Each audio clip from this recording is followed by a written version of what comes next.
Ladies and gentlemen, welcome to the 53rd ever episode of the Best Phone Plans Podcast. I'm Stetson. And I'm Dennis. And in this episode, we're talking about some quick updates with US Mobile service and T-Mobile. We've got some awesome news about if 5G networks can hold up during the holiday shopping season. We've got how the US ranks for 5G coverage compared to the global performance around the world of 5G. And of course, we're going to be spicing up the holidays with some spicy takes that we've got. Before we get into it, Dennis, as always, how are you doing today, my friend? Always doing well, always doing well. And Stetson, how about yourself? I'm doing mighty fine myself, at home for the holidays, so I appreciate everyone for forgiving the $30 Apple headset with microphone for the audio quality. We're being broadcast now in the old MacBook Air, so Unacceptable, Stetson. We're all about premium audio quality here. You've really set the bar low. No, I'm just kidding. Yeah, no. All right, so I do appreciate it. I think, Dennis, you want to intro this new segment? It's a quick segment, and then we can dive into the meat and potatoes of this. Yeah, let's transition. So we're going to be introducing a new segment to the show, strictly called News of the Week, where we, Best Phone Plans, bring to you, the Best Phone Plans viewers, some interesting short tidbits of news that we think are interesting but don't necessarily require a full-on discussion. It's like an appetizer, I think, is what I would describe it. Yeah. With that being said, let's talk about one of the tidbits of things that happened this week, which is that US Mobile has launched some new features to their plans. The one I'm personally happiest about, and the one that you're probably going to laugh when I say, is they've added Spam ID. I know. Dennis is known for his love of Spam ID. Yeah, 3 new features here, okay? You get free call into Canada now. This is on the Super LTE network only and on the Unlimited All plan, but that is a feature that's here. Second one, this is one I'm most excited about, iPad activations. Previously, iPads were allowed on the network, but you couldn't activate a SIM card. So if you got the SIM card in the mail, you needed a phone to do the activation, and then you could pop the SIM card into an iPad. Now you can do a direct activation with an iPad. And third, as Dennis mentioned, Spam ID. So, Dennis, any quick thoughts, reactions on this? I mean, it's pretty quick news. We can... Only caveat is it's only on the Super LTE network, the Spam ID, which is a real shame. That's Spam ID and call into Canada. And actually, yeah, we had a Patreon supporter in Discord talking about this. It really seems like US Mobile, with the international call into Canada, the Spam ID, the millimeter wave access, and the eSIM activations, they're giving a lot of love to the Super LTE network, which is Verizon. It almost seems like they don't have the resources to do the development on the GSM side of things. Like, I'm gonna be honest. Yeah, I'm gonna be honest. As someone that has a little bit of more knowledge now, since I've been helping out with Los Mobile, I'm gonna take a guess and just say it's because Verizon is a lot easier to work with. I 100% agree. Also, I'm adding in our banner for our awesome Patreon supporters. Thank you guys for your support. T-Mobile tends to control a lot of features. Like, a lot of things, at least with us, like, require the customer to do stuff for things to work on the T-Mobile side versus something that could be implemented. And Verizon also has, like, a whole thing in place. Like, we saw this with Peter Adderton when he was talking about why he was going with Verizon for Mobile X.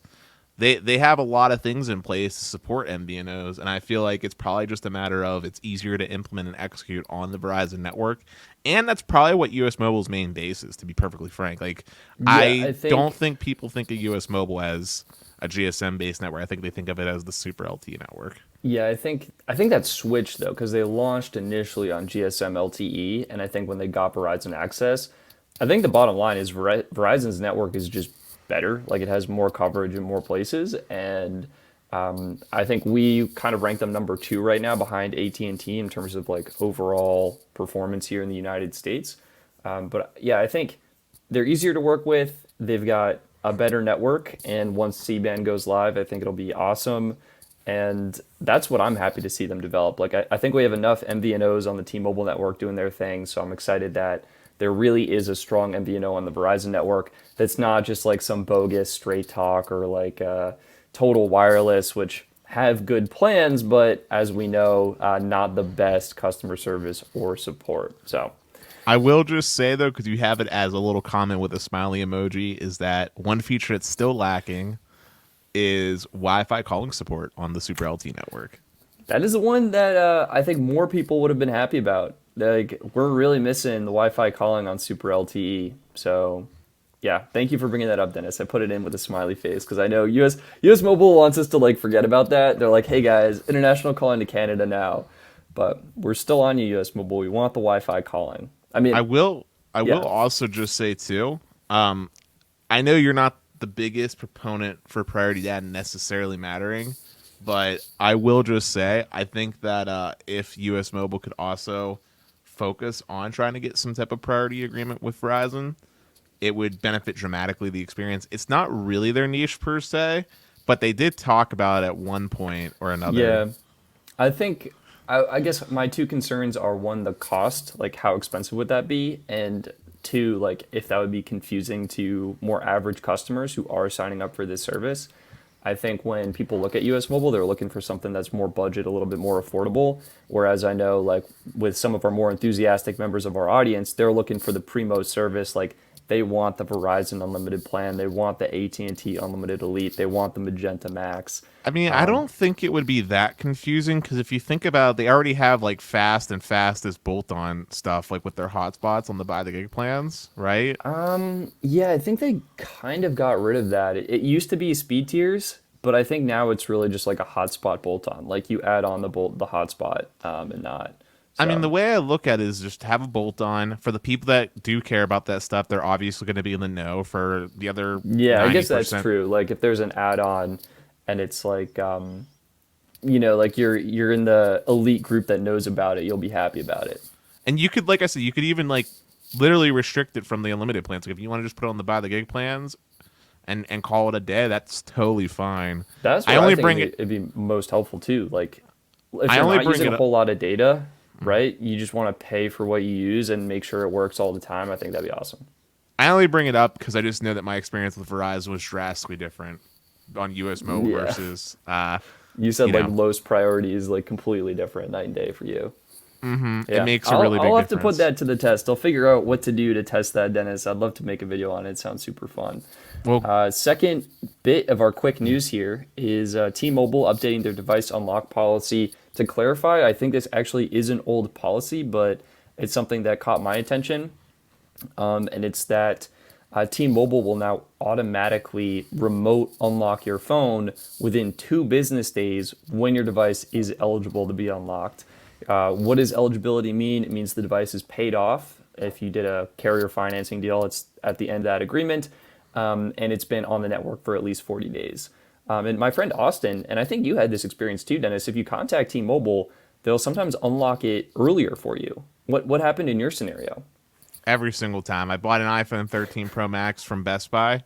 Yeah. Literally bought it outright from Best Buy, and within 24 hours of contacting T-Mobile, granted it took a couple calls, but within 24 hours, got the phone fully unlocked and was ready to rock. And that same thing happens all the time with other phones that I brought directly from manufacturer.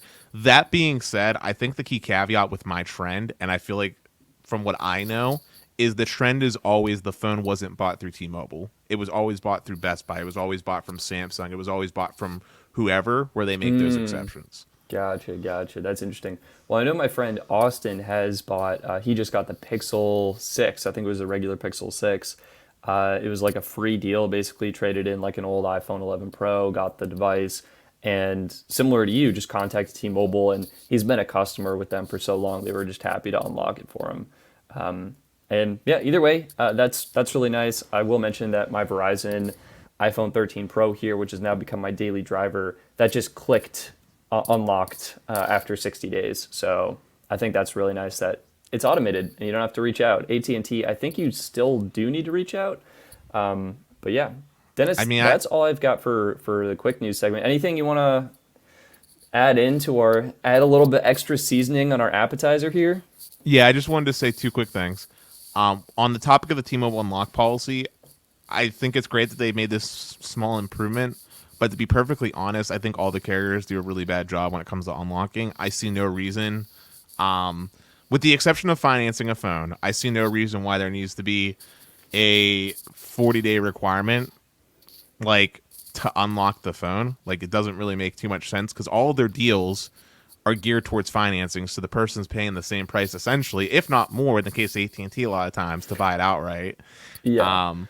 And also, too, there are maybe not right now with COVID, but in the past, there are a reasonable amount of people that need their devices unlocked because they have a secondary line for business purposes, or they like to buy SIM cards when they travel, like I do, or you do, or like we've recommended. So, small step forward. I still think it's not great that they really exist, but small step forward. Also, second thing I was going to bring up before we change gears off news topic was for the testing of the Verizon access.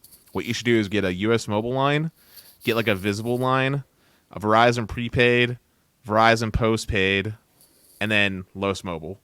Oh my God, Dennis. I know that's here. I know that's a lot of lines, but I want you to compare prepaid performance compared to two MVNOs. One being visible because we know it's traditionally been the worst, US Mobile, and then like I said, a postpaid line like a Beyond, like a Go Beyond or whatever. I've got the Play More Unlimited, so I think that'd be perfect. There you go, and then Los Mobile, and but let's get into the meat and potatoes. That was not a so short segment. Let's get into the meat and potatoes is our main course. Dennis, what we have coming at us with under the silver platter here? Yeah, so Christmas is quite literally just around the corner, or whatever holiday you celebrate, and so is the New Year. I'm going to publish this Christmas Eve, so it's literally tomorrow. It'll be tomorrow when the rest of the world listens to this. Yeah, so Christmas around the corner, and we're coming up on a new year. The question to ask is, can 5G hold up to holiday shoppers? Boom. This is coming from our friend Sasha Segan over at PC Mag, and I thought this was a great article, right? Because what's happening during the holiday season? Everyone is rushing out to malls, shopping centers, their favorite retail stores. And what are they doing? They're trying to get grandma a gift. They're trying to get fighting to get a PS5. Trying to get a PS5. They're trying to get socks, or they're getting a new sweater. And they're like, they got to call their mom, like, hey, mom, is this a good gift for dad? Should I get this for Uncle John over there or whatever? And naturally, this puts a lot of strain on the networks. So what Sasha did, which I thought was great, was he got I think he's using an S21 Ultra as his personal phone, so I imagine that's what they were using for this test. But he went to dense locations, crowded environments in New York City, which is where he's located, Times Square, Rockefeller Center, Bryant Park, Union Square, and Moynihan Station. I hope I pronounced that close to correctly. And he tested out what was available there. Was millimeter wave there? Was mid-band 5G there? And can it hold up to this surge of users? And yeah, Dennis, did you get a chance to take a look? What do you think we should mention here for this kind of study that Sasha was doing? Sure. So I'm looking at it right now, and it surprisingly enough, it looks like in his testing area, the results varied dramatically depending on the location. Like at Union Square, AT&T millimeter wave seemed to have held up the best, which is not my first thought or conclusion. Yeah. Followed by Verizon, and then T-Mobile made an appearance here, although it's a pretty stark difference. Actually, I think it would be beneficial to actually share the graph so people can see. Yeah. Can you do that, or should I? I am doing that. Oh, perfect. Now. Boom. All right, so this is what I mean. Like, you can see it's pretty drastic. Average of 385 versus 329 versus 102. So it's a pretty stark drop off. But results sort of flip as we go over to the Moynihan station, where T-Mobile takes the lead. Verizon, AT&T, although all these results are pretty rough. They're pretty weak. Yeah, I think what's happening here is in Union Square, AT&T and Verizon both have their millimeter wave deployments, and that's why you're seeing the significantly faster speeds of 385 megabits per second, 329 megabits per second. T-Mobile, you're probably on their mid-band 5G there, 102 megabits per second. And I think what's happening is at the Moynihan station, you're getting T-Mobile mid-band 5G, but you're missing out on the 5G from Verizon and AT&T, which is why the drop-off is so steep there. And I think, honestly, Dennis, if you just scroll down to the image below, what surprised me most here is the pink dots. There are 3 of them. That's T-Mobile millimeter wave 5G. Like, T-Mobile actually has millimeter wave 5G, and they have deployed it, but it's a dot. Like, it's literally a dot in New York City. These 3 dots up here? So if you're looking, it's actually the image right above that. Yep, with the Times Square and the Rock CTR. Yeah. There are 3 dots on the path that Sasha was walking on, and those 3 dots are T-Mobile millimeter wave 5G. So yeah, he's talking about these 3 dots right here. But hey, you know what? At first I wanted to check my head to make sure I wasn't delusional from a fever or something. But hey, T-Mobile has millimeter wave. They deployed it. Holy cow. Yeah, I think I would have to make like a dedicated special trip to those 3 specific spots in order to find it, because I don't know of any other locations where it exists.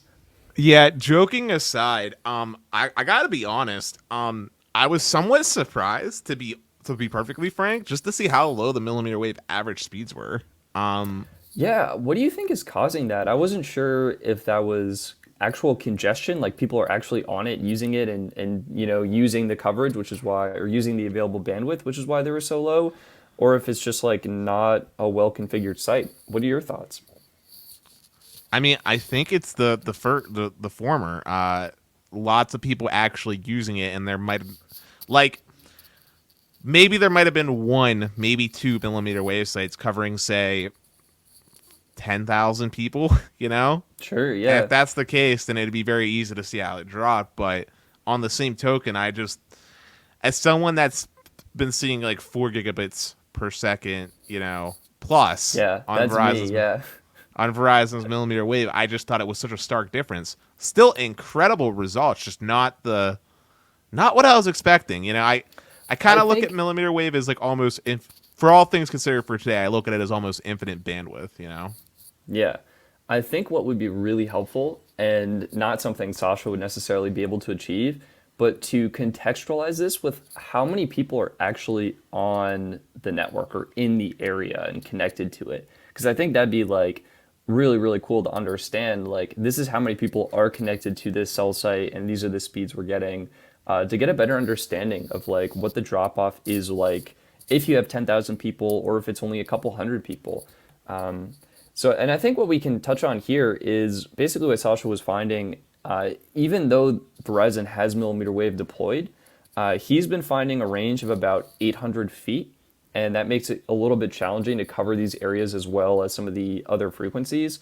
And he saw that places where millimeter wave was present, sometimes it was in the core of the building. So he's saying like within the core of Times Square, but not on the fringes, not on the edges. 800 feet is, I just did a conversion into yards. That's a roughly almost 3 football fields. That's pretty good range.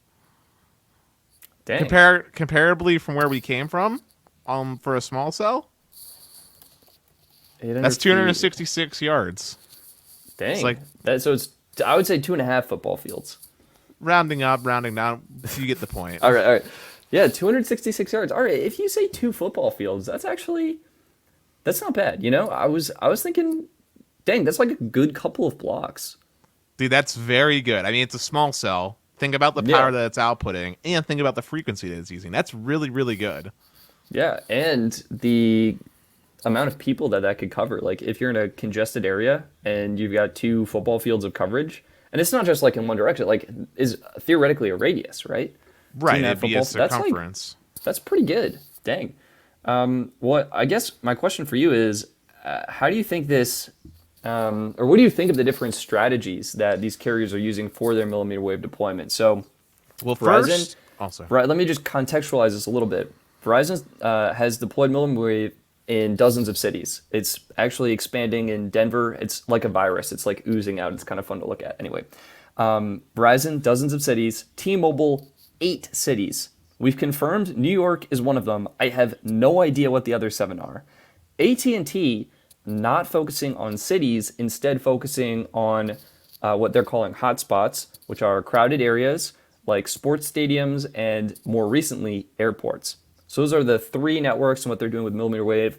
What's your take, Dennis, on these different strategies? Well, first off, it is clear that millimeter wave is needed. As seen by these results, we think of it as infinite bandwidth, but even millimeter wave was taking a bit of a hit. And we have enough speed test history at this point now to see that if you try to do a mid-band only approach, you fail. Look at T-Mobile during football games when people post their tests up on Twitter. The speeds, although maybe usable, maybe like 20-ish megabits per second, it doesn't leave much room to spare or much breathing room. And these are not even fully packed football stadiums, right? Right. So millimeter wave definitely has a role to play. Even if these instances are one-offs with all this type of traffic going down to the stores right now, it's still important for the network to function. That being said, it's really hard for me to give a judgment on like what the approaches were because we're not starting off from a fair starting line here. AT&T and Verizon didn't have mid-band spectrum basically to deploy a dedicated 5G network over mid-band, right? Like they're getting C-band now, and we see Verizon aggressively putting it up. In fact, there is 2 sites in Pittsburgh that have Verizon C-band already, and it's not even been announced live, right? Yeah, actually, a small tidbit on that. Verizon has said that they are planning to cover 100 million Americans with C-band by the end of the first quarter of 2022. So that'd be January, February, March. I would expect that by end of March, 100 million Americans. And they haven't even been able to flip the switch on yet. So as far as the approach goes, ultimately, I think all 3 carriers have the same approach. It's a layer cake-esque, right? You got your low band for coverage and primarily for all the Internet of Things devices that don't necessarily need a lot of capacity but need like a strong, reliable connection. You got your mid band for all the consumers who want to do all the video and all the other fun stuff on the network. And then you got your millimeter wave to handle those intense concerts, those football stadiums, whatever. And the home and the fixed and ideally the fixed home internet solution would run over the millimeter wave solution. Yeah. We're talking about execution, sorry. Oh yeah, well I guess I like what actually I think AT&T's approach makes the most sense to me, where they're focusing on stadiums and they're focusing on airports. I think like if I was to pick places to get mid-band and even millimeter wave specifically, those are what I would want. T-Mobile doesn't make any sense to me. I don't know what they're doing with millimeter wave. I get their emphasis on N41. I think that's going to be their sort of lead advantage for the time being until C-band is here. So I get why they're using that, deploying it everywhere, and pumping it up. And Verizon, like I think it's cool, but I don't know. I'm not connected to millimeter wave enough to, I guess, really feel the difference. But I think you're being short-sighted on Verizon because here's the thing, Stetson. Here's the thing. At the end of the day, for 5G to be the thing that was talked about and to do all the really, really, really cool things that we want 5G to do, to be that actual next leap, millimeter wave is a essential component. It's non-negotiable. You have to have millimeter wave sites deployed densely throughout your network to the point where when things are fully mature, I'm going to say like a Verizon, if they really want to do 5G right, is going to need like something along the lines of like 300,000, 350,000 small cells. Like, I'm not joking. Wow. Yeah. Like they basically they need to treat it like they were doing a fiber rollout. Everywhere they would have put a node for Fios, they need to put a millimeter wave site, essentially, if they want to do 5G right. Yeah. That's just the fact of the matter is. Now, does that actually get executed on? Unlikely. You know, it's probably going to stick into the urban environments, but that's fine. Verizon's clearly got the money, and then it's clearly dedicated to investing in it, and I think they've been doing a pretty good job across the board on that front. AT&T, from an execution standpoint, their NSA has had very mixed results. I've had decent results from an upload increase, but I know overall it's been very poorly executed upon. Their millimeter wave sites have also been pretty poor from a performance standpoint. It's just not seeing as good of results as what Verizon's been able to achieve. And then, as we talked about with T-Mobile, T-Mobile's millimeter wave might as well not exist. It's like a few candles that just somehow exist. Their mid band has been fantastic for their network overall. I mean, it's helping them get some rewards. However, that's also been hit or miss, and we've already talked about the challenges that come from their backhaul upgrades and things that need to happen. And I'm sure T-Mobile knows what needs to happen, but it's been mixed. And then their low band, I will say that they did do a really good job on their low band deployment. They definitely have really good coverage on that low band. Is it usable for everything? That's actually what I'm connecting to right now. I'm on standalone band N71 in my house. If you want to run a speed test, I'd be down to see you do that. But yeah. While you're running that speed test, I'm going to ask the question: is it usable for everything? And to me, the answer would be it's usable for calling. Once True Standalone goes live, it's usable for texting. And I would say it's no worse off than another LT-based low band for data connectivity. So yeah. So I was just checking here, confirming it. Yep, we got 5G NR. It looks like it's also connecting to LTE, so I would say this is a non-standalone connection. I'm not sure what distinguishes that, but this is saying SA600. But yeah, I'll run a speed test for you. T-Mobile has historically been terrible in my market. So I'll just full screen this so people can see, or not in my market, but in my house specifically. And you can see it's basically what I would expect. We're getting about just over 30 megabits per second down here. I feel like I'm you now, Dennis. Like T-Mobile, I don't want them in my house anymore. But in Longmont, Colorado, that's not a bad result, Stetson. Like that's pretty good. This is just band 71, right? Like there's nothing else I'm connected to. You said you were anchored. It was NSA, right? Yeah, this is saying 5G SA 600, but when I go into Signal Check Pro, it is showing LTE there, but it's band 71. I don't think there's anything else I'm connected to. Yeah, I mean, pop up. I'm gonna take a wild gander and say you are connected to something because the only time it goes standalone on band 71 is if you can't connect to anything else. That's the only time. This is saying NRSA 2, right? How much megahertz is it? A 5x5 channel? I'm not sure how to find that out. I don't have my S Galaxy phone with me, but unfortunate. Well, let's change there gears you unless you have any last. Let's change gears unless you have any last thoughts on the holidays piece. Holiday piece. First of all, it's making me reconsider where I live. Like, I want to be able to test out these cool things and not have to drive an hour into Denver. So that's awesome. Shout out to Sasha for doing that awesome piece. And yeah, I think right now it kind of shows that the mid-band, like the coverage aspects of mid-band is awesome. And I think it's going to be even more awesome once Verizon and AT&T are able to deploy it. And that almost kind of ties into what the world is finding. Right, Dennis? So what do we have coming up next?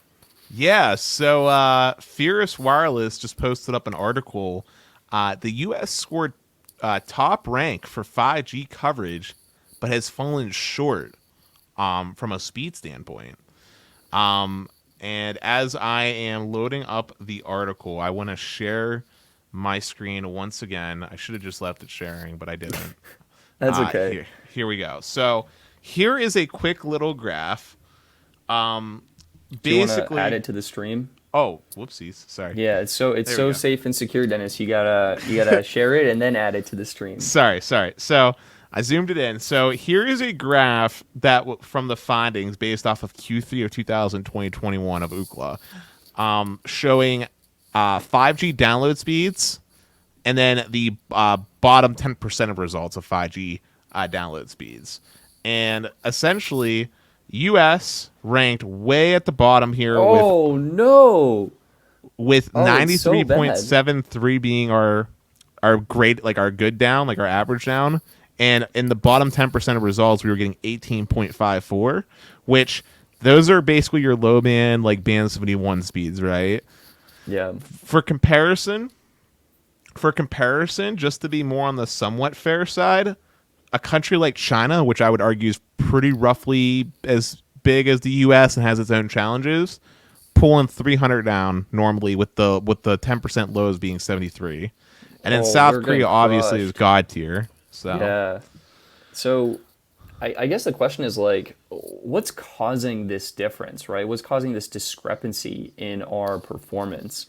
And I thought this article actually touched on some really interesting things where I think the heart of the problem is the lack of the mid-band 5G, right? Because what is South Korea using and these other countries? I'm pretty sure it's the mid-band 5G frequencies, right, to really give that extra boost in performance.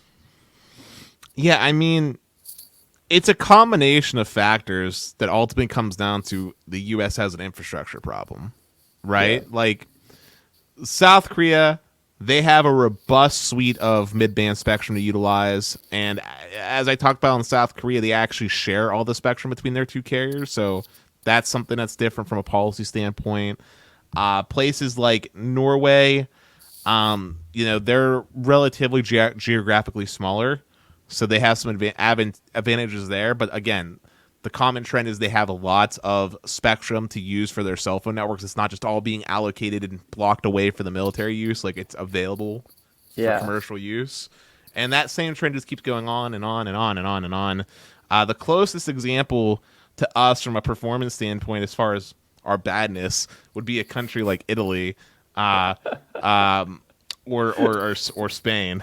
yeah. Jeez, we Yeah. can do better. I feel like we can do better. And actually, what's really interesting, and this actually I think harkens back to, we've gotten some feedback on how we talk about T-Mobile, but I think one of the underlying principles we want is we want to see T-Mobile densify your network. I feel like I've heard you say that a bunch of times. And one quote from the article that I thought was really interesting, this is actually coming directly from Ookla.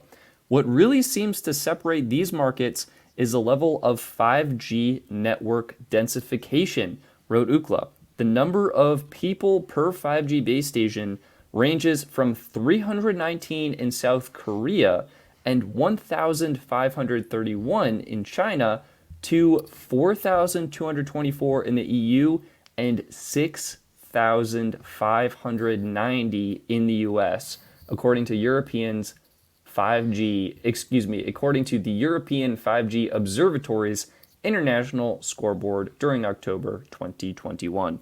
So yeah, it's really sounding like, as we were kind of touching on with the millimeter wave talk during the holiday season, like the network densification and how many people each site is serving is really, really fundamental to what kind of speeds and performance you get. So I So thought I that was really mean, interesting.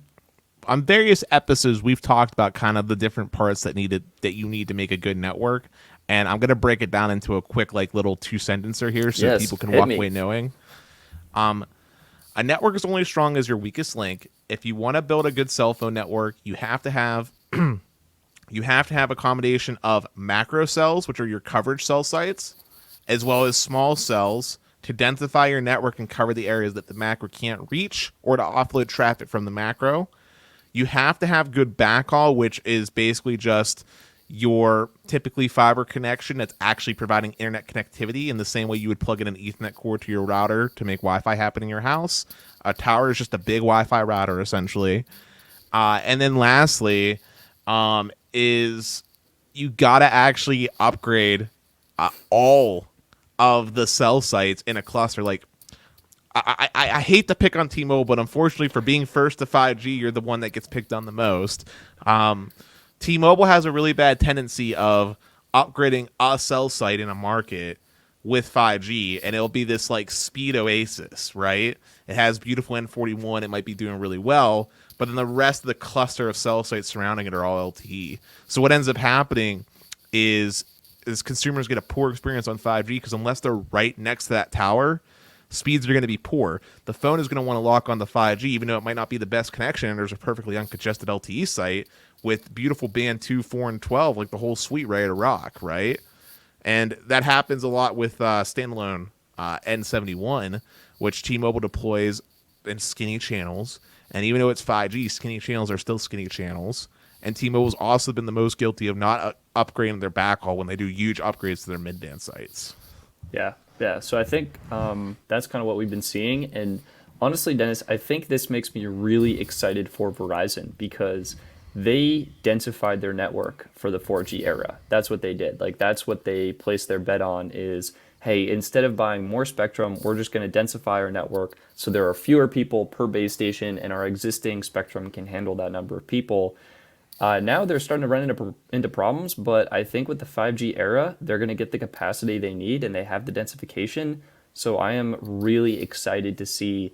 We got these scores. This was Q3 2021. I'm excited for Q3 2022. Like, it'd be really fun, I think, to look back on this episode and see what the differences are. Like, is the US able to climb up a little bit higher in rank? And what are the average speeds we're looking at? I think So, the average will go up simply because Verizon and AT&T will be deploying C-band, and they were probably part of the things that were skewing the results. they probably pulled it down a lot. But that being said, the fact of the matter is that our results got worse this year versus last year when 5G was released. So, That's interesting. yeah, that was a fun little tidbit.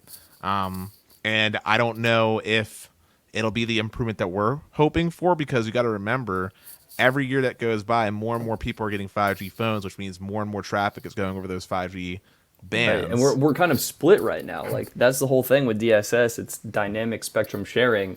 We have existing spectrum. Instead of making one large pipeline, we are dividing the pipeline in half to serve different volumes of customers. And we're Well, basically, in theory, DSS. Not to get on too much of a side tangent, but I got to yeah, bring this up. DSS gets a bad rep. DSS, in theory, is actually a very efficient way to utilize things, because right, basically, if there's not a lot of devices on 5G in a given area, then it literally dynamically allocates how the spectrum is being broadcasted over to the LT band where it can be better served. However, if there's a ton of 5G devices, then it makes a ton of sense to broadcast it over 5G, because in theory, you're making more efficient use of that very limited spectrum. Now, in practice and execution, things get a lot wonkier. But in theory, from like an in practice standpoint, it wasn't a bad idea. And for training wheels, like trying to do something here, yeah. like, They wanted the icon, is what they really wanted. well, I think there was more to it than the icon, right? Like, I always use the analogy Rome wasn't built in a day, and I always try to bring it up that there's more to 5G than just capacity, right? Like, we talked about the building blocks, right? Like, there's the standalone core, which is going to bring about your crazy low latencies that people want. There's the backhaul, which is important to actually eke out those gigabit plus speeds that N41 100 megahertz should be able to achieve, right? We talked about it in Wi-Fi talk, but there's things like MIMO and MU-MIMO and, all kinds of other technologies that are all important and part of a specification that, like, you get there one step at a time, right? You can't just throw it all on and call it a day unless you're Dish. Dish is the only Right. exception because they're fresh build. Yeah, they were fresh build. Oh man, yeah, we talked about Dish's network right on the last episode. I honestly can't even remember at this point. We did. We Yeah. talked about how it was sort of disappointing news that we were hearing. Yeah, we'll have to, again, fingers crossed on Dish. Always wishing them well. Got to give a quick shout out to Left On For You, just jumping in. Welcome, great to have you on the live edition of the podcast for Patreon supporters. Dennis, I think you had mentioned you wanted to talk about Wi-Fi 6 and what the advantages of Wi-Fi 6 are, like why it makes sense to consider upgrading to a Wi-Fi 6 router, which is something that I did and I've noticed the benefits. Where do you want to take that conversation? I feel like you're more of the Wi-Fi expert than I am. So what have you got percolating up in there? Yeah, so I mean, I did want to have a little bit of a Wi-Fi talk because we talked about it last week, and I know there was a lot of questions. Basically, the question I wanted to pose to you, Yeah, since you recently made the leap, is Wi-Fi 6 a worthwhile investment? Should customers go out and purchase a Wi-Fi 6 router? I think And the answer is it depends what devices are connecting to your network.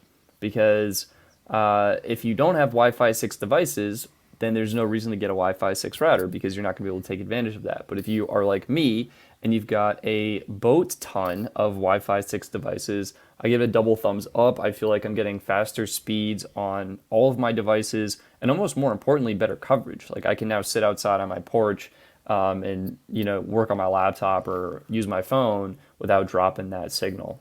I knew you well, and I expected you to say that. So here's me. I'm going to convince you on why that answer should always be a yes and It's not a always a depends. yes, regardless. If I've got Wi-Fi 2 devices, Dennis, you're saying I should still upgrade. Yes. Hit me. Here. Why is this? So Wi-Fi 5, or as it's known in actual specification talk, 802.11 AC, is fantastic. And over time, as it was implemented, there was some optional specifications that end up getting added to the standard, which is why in later iterations of Wi-Fi 5 routers, you saw like, AC 1100 on the box, i.e., it can transmit Ah. theoretically 1100 Yeah, I think Mbps. that's actually what mine is. It has the 1100 in the model number or whatever. Right. So like it advanced with time, but all of those features, like a lot of those features that end up getting executed in the Wi-Fi 5 routers to end consumers were like optional specifications that got added later on. Like the best example of this is look at USB, like USB. Yeah, there was 3.0, and then a Yeah. lot of things that was in 3.0 that were optional could carry over to 3.1. And the same way you could have a USB 3.1 cable that might have some things that were incorporated from Thunderbolt, but it doesn't meet the Thunderbolt specification. Right. Well, Wi-Fi 5 was that same way. Now, the key things to take away from Wi-Fi 6 that were incorporated in the base standard that are important is one, the most important thing first and foremost is that Wi-Fi 6 was developed in mind to handle more devices at a time. Like think like 300 plus devices reliably, regardless of legacy support. So that's all your smart fridges, right? The ones that are Yeah, connecting on the and that's 2.4. what I was thinking. I mean, we're running into this now where, my roommate and I were getting different smart lights for different rooms, different lamps. And I like the Philips Hue system because that throws everything on Zigbee. We get one little puck we plug into our router, we're good to go. But for other devices like LifeX, like more affordable options like Govee, they're all using Wi-Fi. And I think we probably have like 45 to 50 devices connected right now. Yeah, and Stetson, all those devices are not Wi-Fi 6. They're probably using like Wi-Fi N. Like, so, you would think like, oh, it's not taking advantage of my Wi-Fi 6 router. You're wrong. It is. Wi-Fi 6 has to have things like 2x2 MIMO plus MU-MIMO to handle all these different devices. Also, you talked about the coverage standpoint. Wi-Fi 6 makes more Yeah. efficient use of the coverage. One of the things it does is, we talked about Wi-Fi interference before. Yep. Well, without getting super nerdy, Wi-Fi 6 has some things in place to try to prevent interference from occurring. So, for example, let's just say you and me were talking on the same Wi-Fi channel, band 6 or something, okay?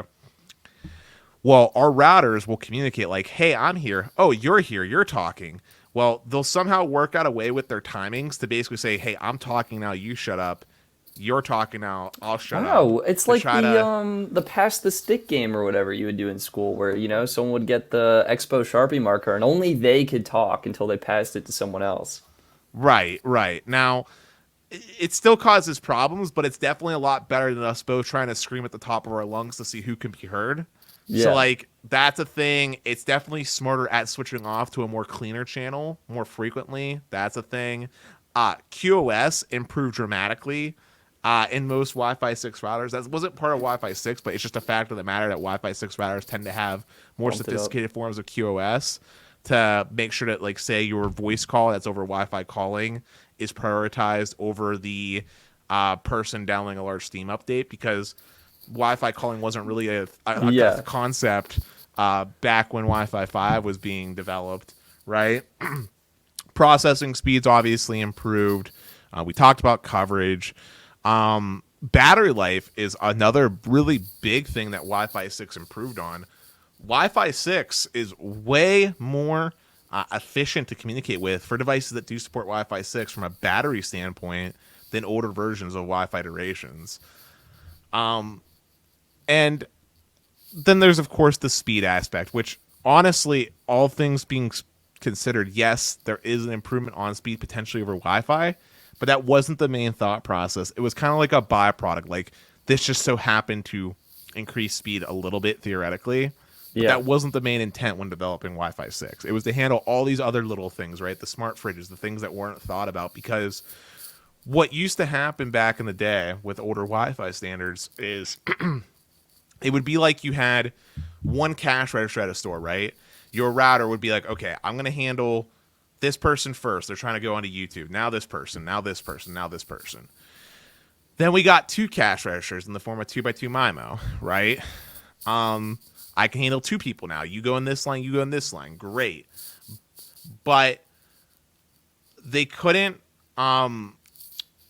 do, say, upload and download simultaneously. Like, that might be an example. Or they okay. couldn't make efficient use of the of the lanes in the store, right? Like if the store was this big, right, and I wanted to separate it into to two cash register lines, right? Well, both lines are just going to be like these long lines that just are split just down the middle. Right. Like Wi-Fi 6 has support for basically something similar to network splicing. That's not the term for it. Yeah. Where I can maybe make multiple lines in my little sliver of that cash register. So that's like, okay, people that need to get out of here emergency wise, you get in the fast pass lane.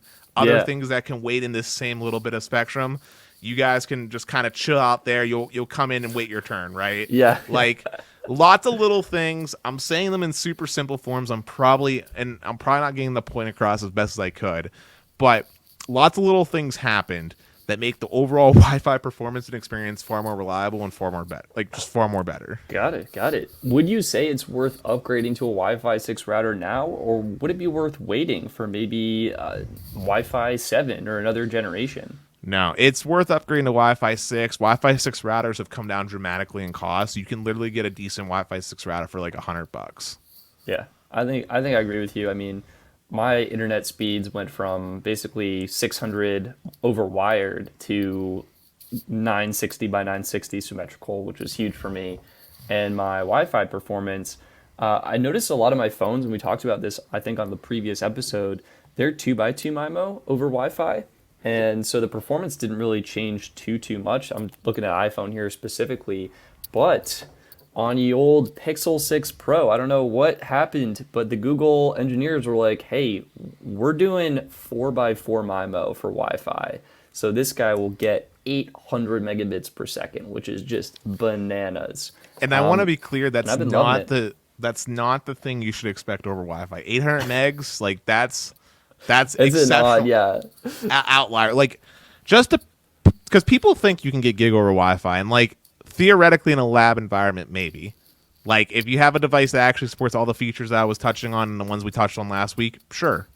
But the real world fact is that there's not a single consumer device that supports every feature in Wi-Fi 6, and that's fine. Because like I said, wrong mindset. Speed, although there's an improvement there, was sort of a side thought, right? Yeah. But as far as real world speed results, like what you can actually expect depending on range and a variety of factors, I think it's fair to say between 200 to 500 megabits per second, what you should expect over Wi-Fi. 5 or 6, to be honest. Like that's the range of like Wi-Fi speeds you should expect. If you're getting faster than 500, that's great. Clearly your house and the way you pat yourself on the back. Like that's what I did. Clearly you set up your house in such a way where that can happen. And you happen to live somewhere maybe where there's not a lot of Wi-Fi interference and you're able to have wider channels and all kinds of fun stuff. But realistically, it's just not going to happen because like your iPhone that you brought up, for example, Stetson, fun fact, it can only use 80 megahertz channels of Wi-Fi. It doesn't support the whole 160 megahertz Wi-Fi 6 channel. I believe it. I mean, honestly, Dennis, I love getting fast speeds because I think the tech is cool and it's always fun to have things go crazy fast, but the real bottlenecks aren't necessarily the device, but the servers that are providing the information. It's it's a lot of factors. So I think I'm happy to get over 25 megabits per second consistently, especially on my TV, because that's what I need to enjoy my content in full 4K HDR quality, which has been awesome. Also, one last thing, and then we'll answer left on for your question. Yeah. One of the most important things that Wi-Fi 6 brought, by the way, was patches to security vulnerabilities. It supports that's huge. It supports the new WPA3 password encryption versus WPA2, which has some vulnerabilities to it. Now, the question is, does these vulnerabilities really matter considering the range of Wi-Fi? And the answer is, depends on the person, right? If you're extra secure like me and you're doing things that I consider to be sensitive, like banking and stuff, then yes, it matters a lot. For the person that lives in the middle of literally nowhere where no one's traveling, maybe not so much. But still, Wi-Fi 6 brings lots of improvements that people don't necessarily consider on first look. Now, let's answer left on Foria's question, since he's an awesome Patreon member. And for people that are listening here into the future, if you want to get your questions answered when we're doing these live podcast episodes, make sure you become a member of the Patreon. The extra content tier and above gets to have behind the scenes live looks when we're doing the podcast recordings. So he asks, what if all you have is a couple cell phones, a couple tablets, a couple computers, and a couple smart TVs / streaming sticks? Probably none have Wi-Fi 6 yet. Is it worth it for a new router? The TLDR is, in my opinion, is yes, because Wi-Fi 6 brings about lots of improvements that also help out these legacy devices. And the answer is just, in short, yes. I don't know if I convinced Stetson or not, though. Well, we lasted a while with our older router, and like it was fine. I was happy with the performance. The biggest thing that actually annoyed me is I had to enter the Wi-Fi password twice, regardless of what device I was connecting to. And as someone who tests phones, and like I reset my network settings like on a weekly basis, okay? Like for whatever carrier it is I'm testing, I feel like I need to do it. And having to enter the password twice was super annoying. I think like my answer for you, Left On For You, I'm big on helping people save money. If you don't need it now, maybe push it off for a while. As someone who did get a Wi-Fi 6 router, I definitely have been enjoying the speeds and performance a lot, and understanding more about what Dennis was saying with the little improvements in terms of how the information is being managed, the added security, and what it means going forward. I viewed it honestly as like a 10-year purchase. And I think actually the CEO of Euro, which is now owned by Amazon, was on a Vergecast episode, and he was saying like, yeah, we love to support older devices for as long as possible, but the truth is you should consider upgrading a router every 3 to 5 years because the components are getting older and there's going to be, as Dennis mentioned, newer tech, better security, better features and patches. So I would say, if you feel like you've had your router for 3 to 5 years, I would consider upgrading. If you've got it in the budget, I would say it's almost like a no-brainer. I think some of the performance and extra range is awesome. If you feel happy, then yeah, you probably don't need it. But Dennis, you've definitely convinced me more. And if you can find options for around $100 that support it, like there's one that I have in mind. It's made by a company that's not super well known, but from a spec standpoint and from reviews that I've seen on it, I was both jealous and envious and really mad at myself for not knowing about it sooner because it's so darn cheap and it performs so darn well. Wait, I just got mine. Okay. Different league.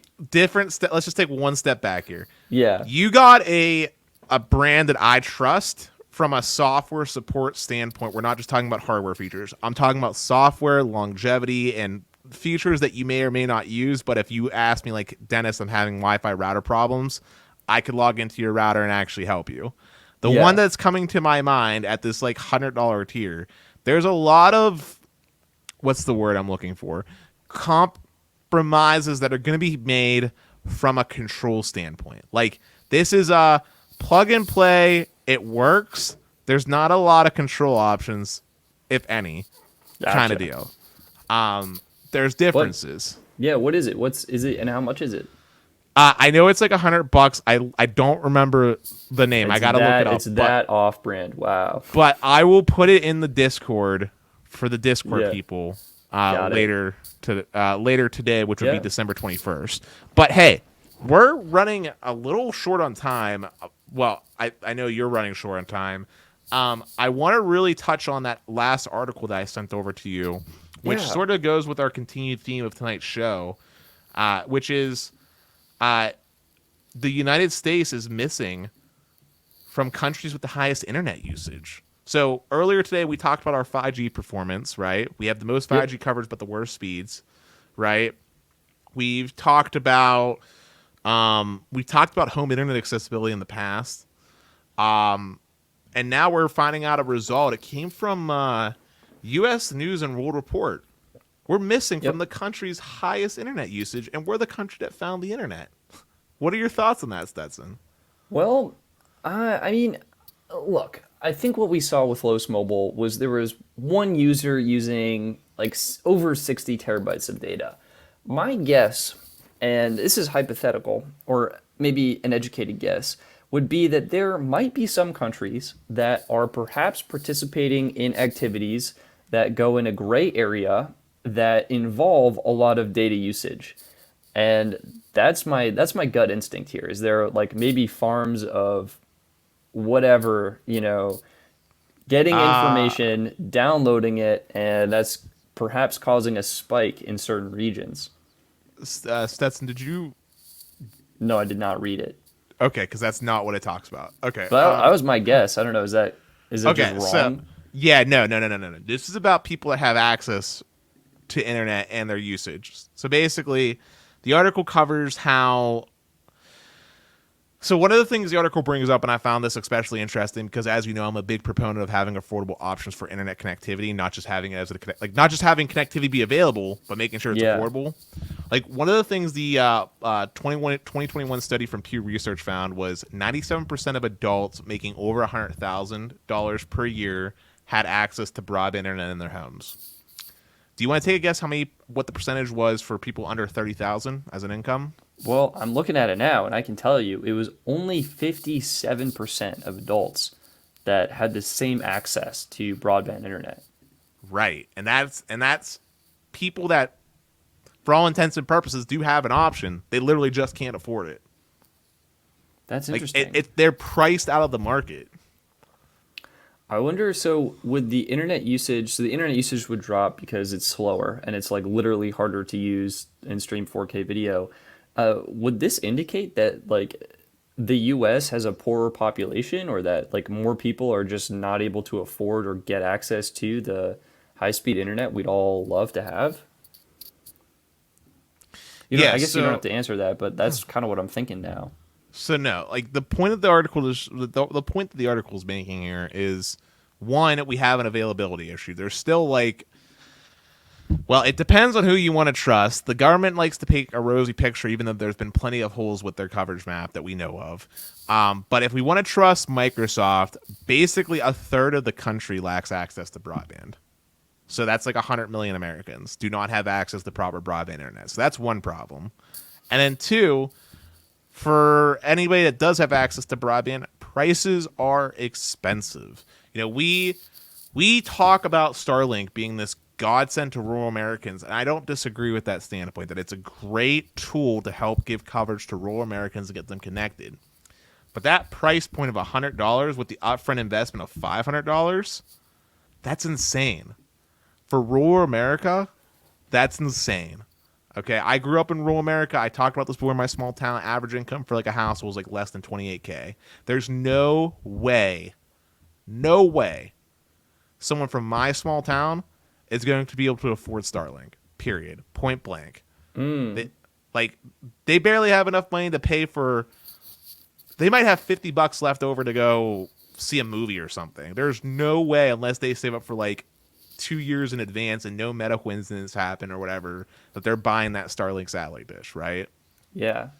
And then even in the instances where there is like a cable option, right? We've talked about how bad cable pricing can be. Like if you're a new customer and you're in a competitive market, it's great. Like Comcast, there's $30 option. I feel like that's reasonable for like 200 megabits per second. Like that's a reasonable price, right? But I am not stupid. I know Comcast literally will charge a whole entire different price, even a different household down, if you don't have access to, say, a FiOS, or you live in one of those apartment complexes where I talked about like these ISPs, Verizon, they're all guilty of it. Will lock in these monopoly deals, and they'll just X you out of like specific promotions and charge you a higher rate.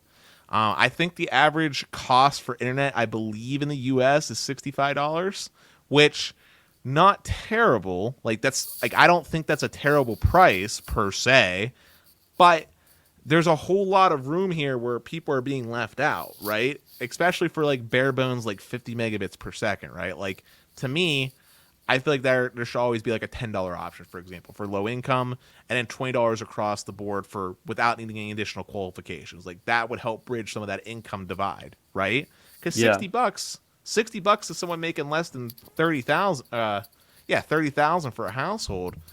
I mean, that's what 600, $720 a year. Yeah, Yeah. on top Yeah, of your yeah. cell phone bill, which is however much, it adds up.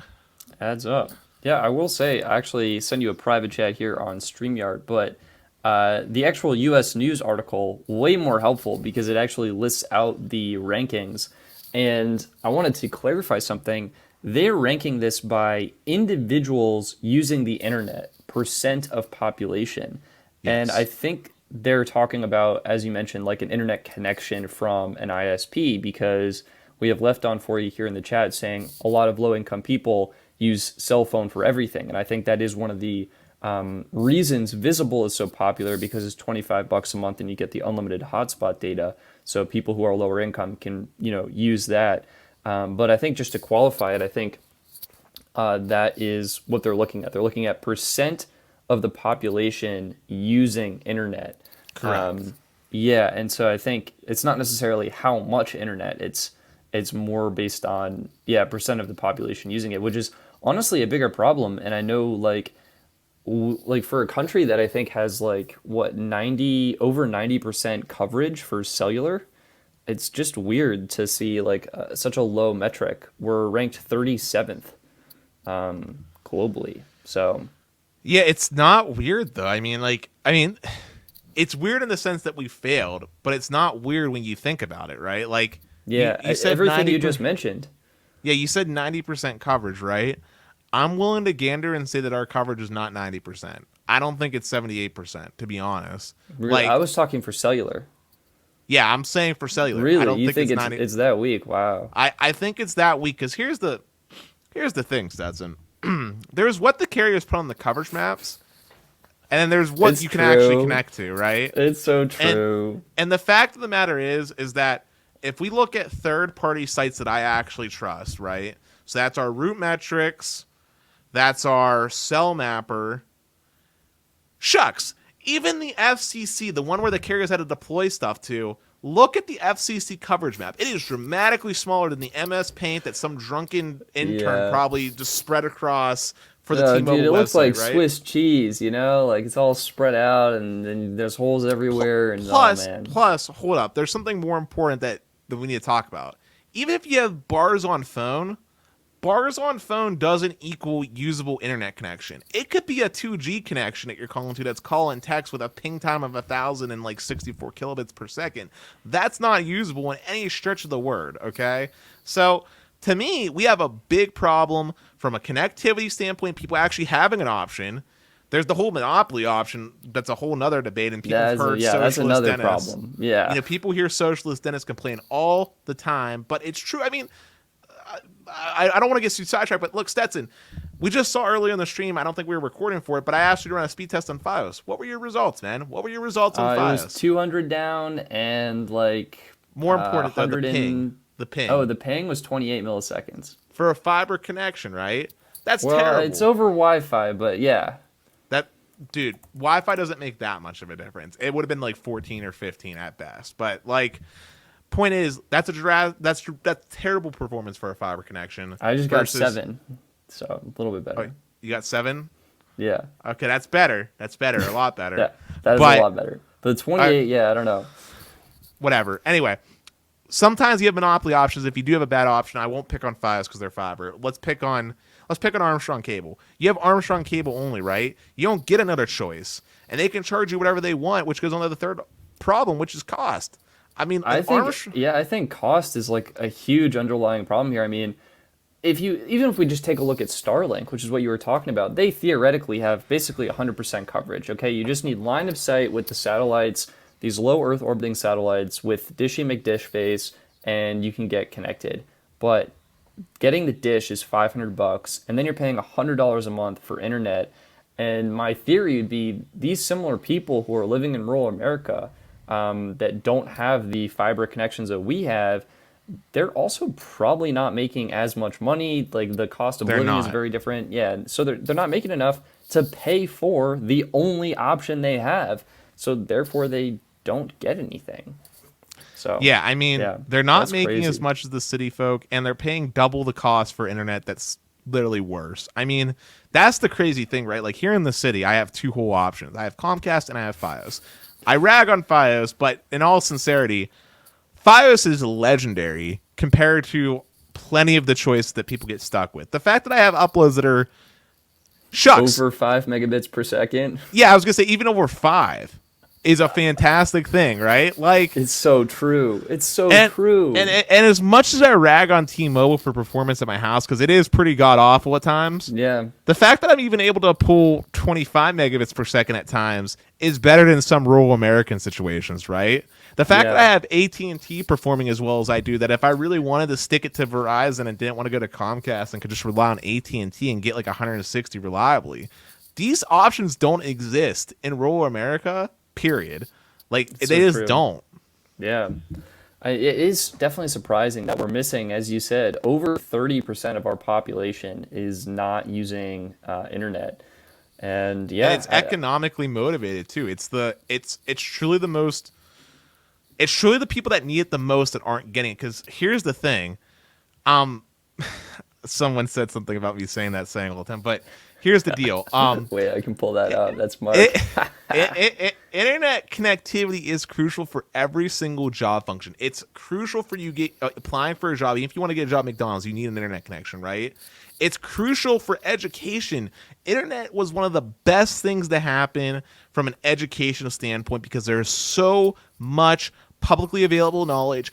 Heck, on YouTube alone, if you wanted to go out and learn how to code, maybe you want to be a video game designer because you love video games, right? There is tons of free, talented coders teaching you how to code in Python, C++, whatever your language of choice is. Maybe you want to learn a language because you want to talk to people, right? Japanese, French, you can learn all that on the internet without any traditional courses, and there's plenty of people that have been successful doing that, right?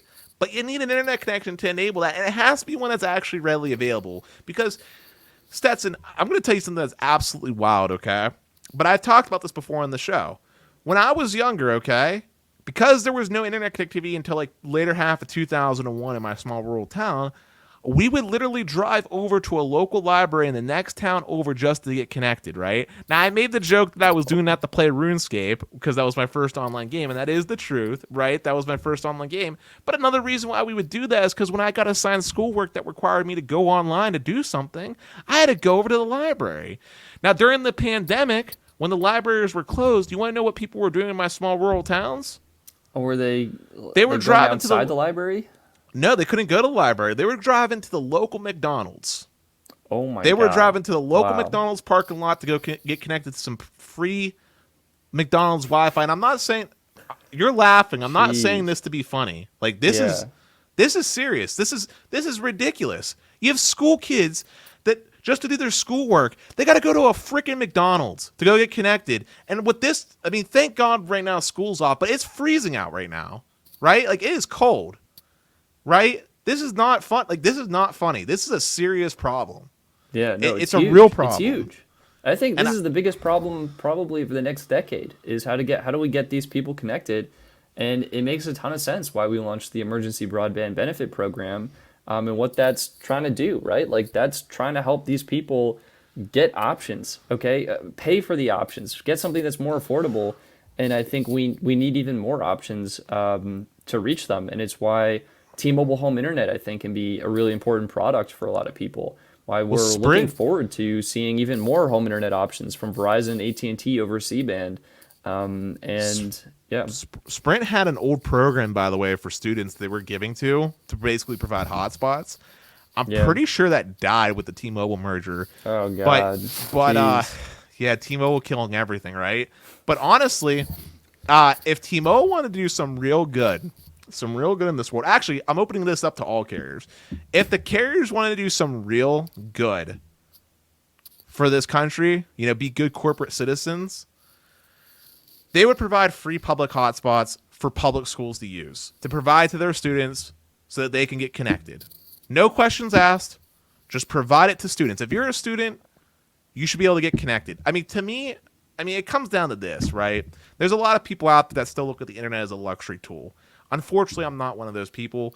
Socialist Dennis here, but I look at the internet, being connected to the internet basically is almost as important as being connected to electric. It's almost a human right. Yeah, I would agree. Point. Like being able to get clean drinking water, they should go hand in hand. Like with I built my business. Like we do this on the internet. It wouldn't be possible, right? Like it pays my bills. So I agree with you. Like it should be essential. Shucks, I can't even pay my electric without being connected to the internet. There you go. There you go. That's how essential it is. Well, I Oh, think. whoa, Left On, hold up. Left On just dropped something unfortunate. Emergency broadband benefit is going away on December 31st and being replaced with the Affordable Connectivity Program. Hold up. Yeah, I'm not sure what the differences are, to be honest. Less Ooh, people. fewer people will be eligible for the new program. That's interesting to know. But hopefully, the goal is to get people connected, and I think it's a two-prong approach. It's helping people afford the options they have, and also incentivizing carriers, incentivizing internet providers to build the options that people need in locations that need them and that don't have them. And I mean, even if you're only looking at Starlink, getting that subsidized by $50 a month and making it only 50 bucks a month is great. And I guess as an example, I was at a KOA campsite that had it, and while not ideal, I could see that serving maybe like a small neighborhood, or maybe, it could be split between or somehow shared between a couple of different houses. Ooh, so wait, we got to recap. So affordable connectivity program. Shout out to you guys for getting this. Covers fewer people, and it's only $30 as opposed to $50. Ooh. Stetson, quick hot take. I'm sorry, I'm just really passionate about this, but quick hot take here. I think we're looking at this wrong. There shouldn't be the need for a subsidy program in place to fund these private companies to bring their costs down. In all sincerity, we should be doing it the opposite way. Federal mandated minimum cost of entry for internet, like basically something similar to what New York did, where we say, look, Comcast, look, Verizon, look, AT&T, if you want to do business in this country as an ISP, you must offer a $10 minimum tier that meets the FCC's definition for broadband, which is currently 25 by 3. That is not a big ask, and it must be $10. You will not get a subsidy. You just must offer it, period. And look, these companies, you must offer the same plan for anybody that wants to get this minimum speed tier that's considered broadband for, say, 20 bucks. And I know these numbers sound low, and I know I'm going to get hate in the comments for it.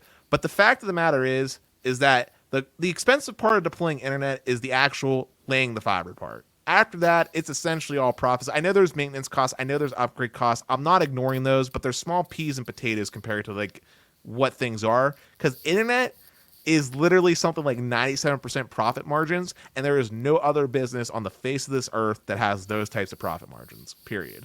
And also, like I said, it needs to exist, and these companies will make up for it with higher speed tiers. Because I'm not saying they can't offer a 5 gig tier and charge $189 like people AT&T will pay was trying for to it. do. So it'll work out. It'll be fine. But there needs to be low-cost options there. Otherwise, we're never going to fix this internet divide that we're experiencing in a first world country, which is just unacceptable. I mean, I don't want to rag on countries, but what was that list here? You had a list up. Let's name some of the countries real quick that were outpacing us.